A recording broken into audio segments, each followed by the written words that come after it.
La situación en Bolivia está totalmente fuera de control.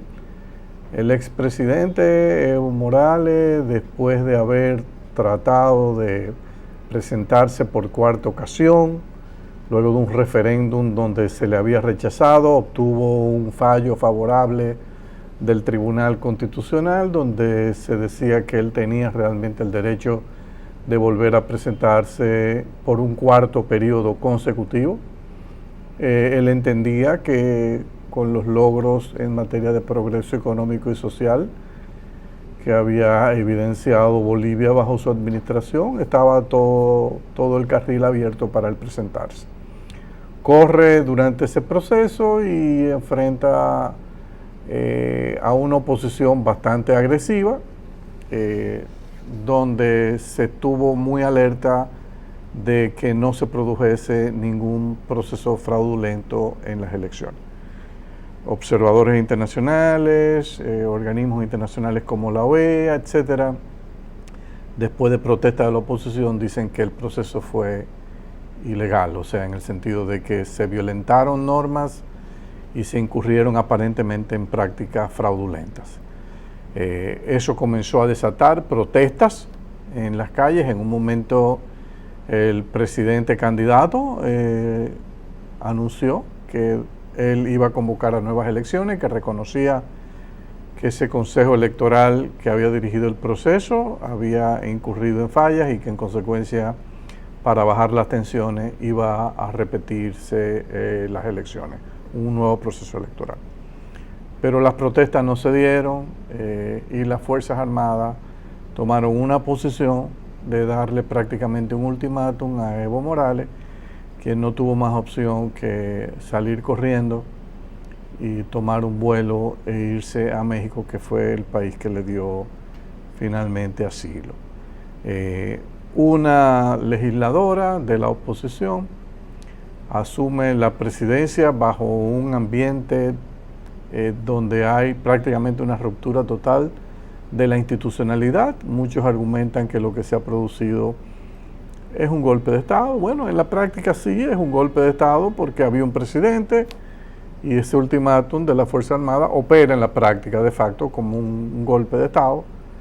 Y quien asume no es la presidente de la Asamblea o del Senado de la República, sino una legisladora de la oposición. Entonces, la que le correspondía asumir, no la dejan entrar al recinto.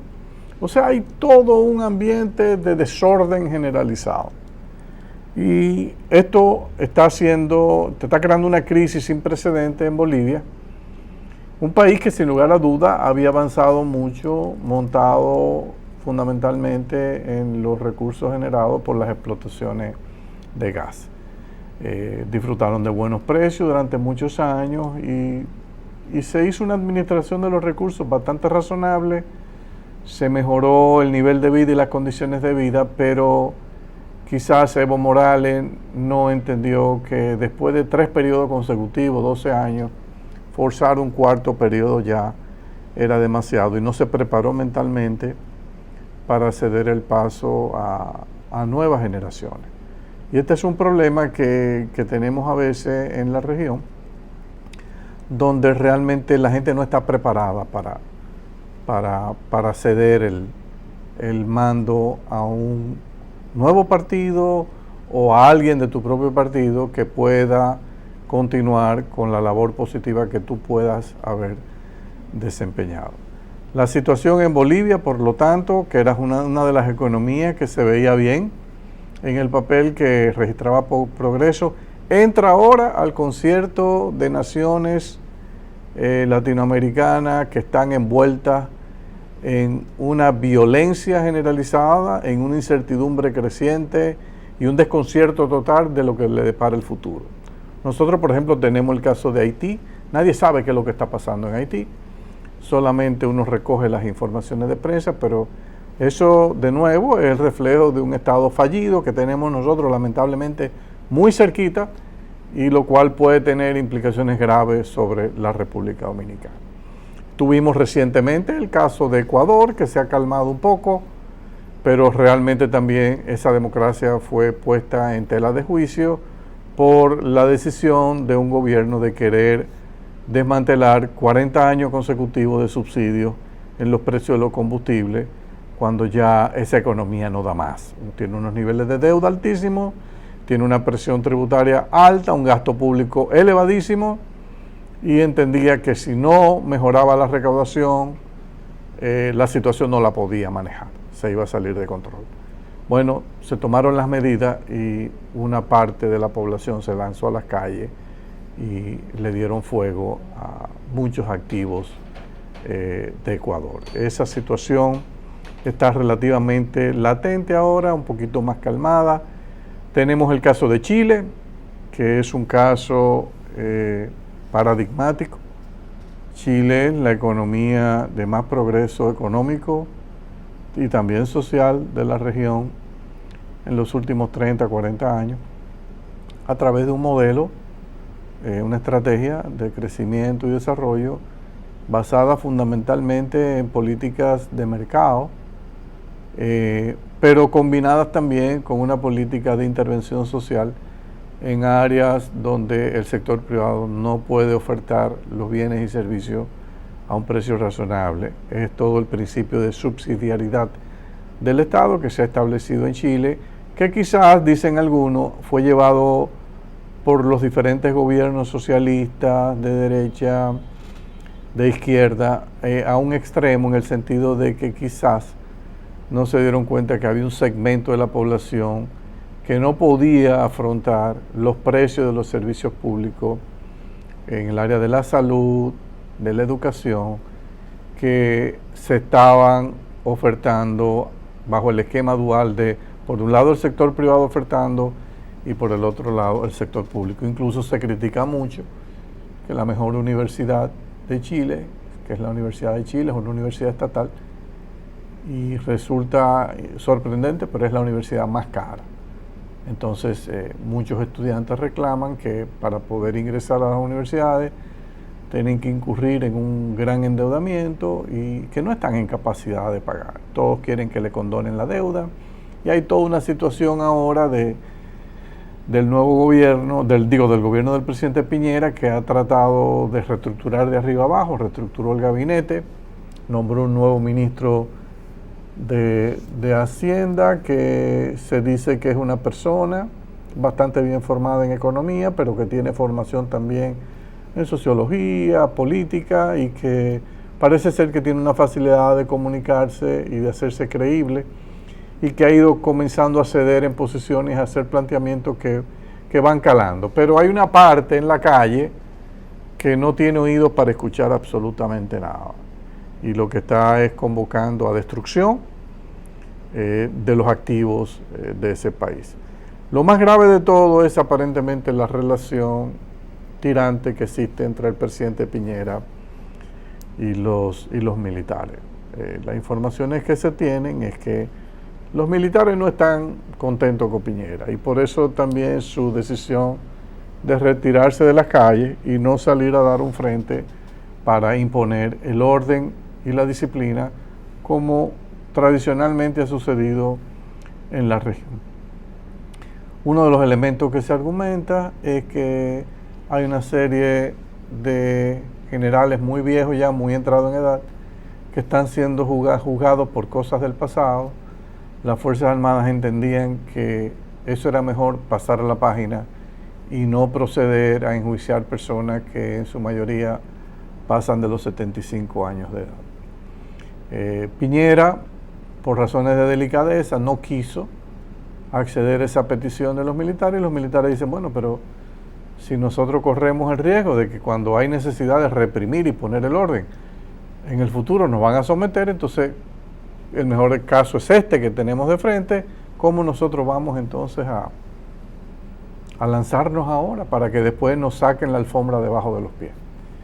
Es una situación difícil. Los militares, por todo lo que ellos han evaluado, entienden que Chile está salida de control. Hay una población de extremistas radicales de izquierda que lo que quieren es virar el gobierno de arriba abajo, o sea, la mesa, tumbar la mesa, que no se discuta absolutamente nada, pues lo que quieren es un cambio de gobierno, pero también un cambio de sistema, de modelo, y en un país que está dividido en dos, esto es sumamente difícil, porque puede en un momento dado abrir las compuertas a soluciones tipo 1973, que sería lo peor que le puede pasar a Chile. El problema es que uno ve un nivel de intransigencia y de radicalización que uno realmente no sabe si el mismo Piñera en un momento va a solicitar un autogolpe. Porque a veces la solución es, bueno, vamos a poner un cierre ya a todas las aperturas democráticas para reponer e imponer el control y el orden, y para eso quizás la salida es un autogolpe, o que venga un militar, que surja un militar, que sería muy lamentable, pero que venga a imponer el orden, porque al final de cuentas, no se olviden,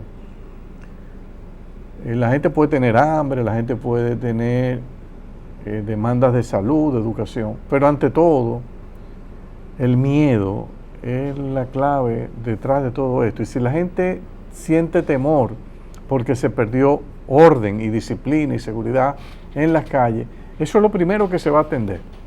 Y lamentablemente en las regiones como las nuestras, lo único que te impone orden en las calles es el uso de la fuerza pública.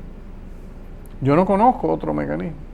No conozco otro mecanismo que no sea la imposición de la fuerza pública que garantice el orden y la seguridad en las calles. Eso se ha perdido en multitud de barrios de Chile. Ya han comenzado destrucciones incluso de templos, de iglesias.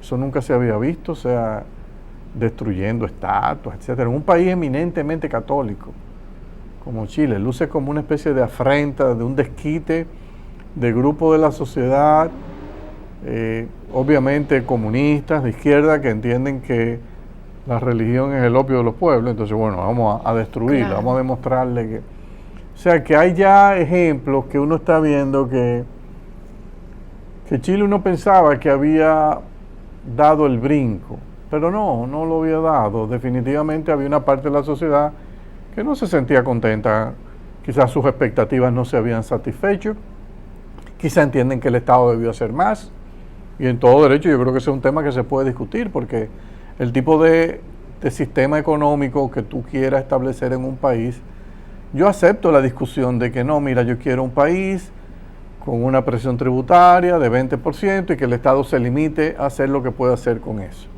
que es lo que ha prevalecido en Chile. Pero yo creo que también la gente tiene el derecho de decirle, no, mira, gobierno, yo prefiero un país con un 40%, un 35% de presión tributaria para que tú a mí, como Estado, me puedas dar mejores servicios, más calidad y la mayoría a precios gratis, sin costo. Bueno, todo eso se puede discutir porque tú lo pagas con la tributación.